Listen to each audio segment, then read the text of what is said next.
Hi hello மக்களே, இன்னைக்கு இருக்கக்கூடிய சூழல்ல பாத்தீங்கன்னா தமிழ்நாடுடைய தேர்தல் களம் வந்து ரொம்பவே சூடு பிடிச்சு போயிட்டு இருக்கு.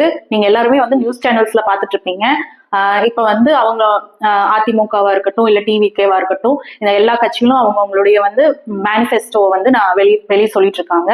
சோ அந்த வகையில பாத்தீங்க அப்படின்னா எடப்பாடி பழனிசாமி அவர்கள் பாத்தீங்க அப்படின்னா மாதம் 2000 ரூபாய் வந்து எல்லா குடும்ப அட்டைதாரர்களுக்கும் 2000 ரூபாய் வந்து மாதம் மாதம் அவங்க வந்து கொடுக்கறேன் அப்படின்றது வாக்குறுதி வந்து இப்ப சொல்லியிருக்காங்க. நான் வந்து அனலைஸ் பண்ணதுல எத்தனை ரேஷன் கார்டுகள் இருக்கு அப்படின்னா 2,24,00,000 ரேஷன் கார்டுகள் வந்து இப்போ ஆக்டிவ்ல இருக்கு.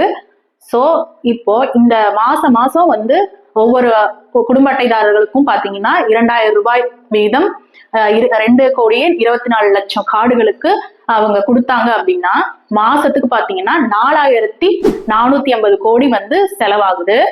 ஒரு வருஷத்துக்கு இவங்க வந்து இந்த 2000 ரூபாய் வந்து 2,24,00,000 கார்டுகளுக்கு கொடுத்தாங்க அப்படின்னா வருஷத்துக்கு 53,760 கோடி வந்து வருஷத்துக்கு ஆன செலவாகுது. சோ இப்படி கொடுத்தாங்க அப்படின்னா இது வந்து கவர்மெண்ட்டுக்கு செலவு தானே ஒழிய எந்த விதமான வருவாயும் கிடையாது. ஆல்ரெடி பாத்தீங்கன்னா நமக்கு வந்து கடன் தொகையோட சுமை வந்து ரொம்பவே ஜாஸ்தியா இருக்கு. இதுக்கப்புறமும் இவ்வளவு கோடி நம்ம செலவு மட்டுமே செஞ்சோம் அப்படின்னா இதனுடைய கடன் சுமை பாத்தீங்கன்னா யார் மேல வந்து விழுகும் அப்படிங்கிறது வந்து உங்களுக்கே தெரியும். தமிழ்நாடு மக்கள் ஆகிய நம்ம மேலதான் வந்து அந்த கடன் சுமை வந்து கண்டிப்பா இருக்கும்.